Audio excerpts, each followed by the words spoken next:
Hello everyone, welcome to Global Disaster News.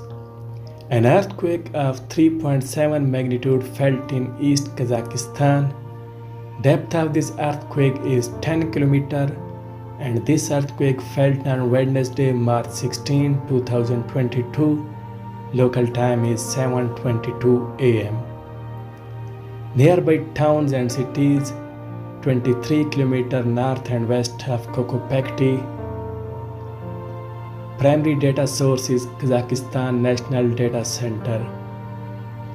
Estimated release energy from this quake is 6.22 megawatt hours, which is equivalent to 5.35 tons.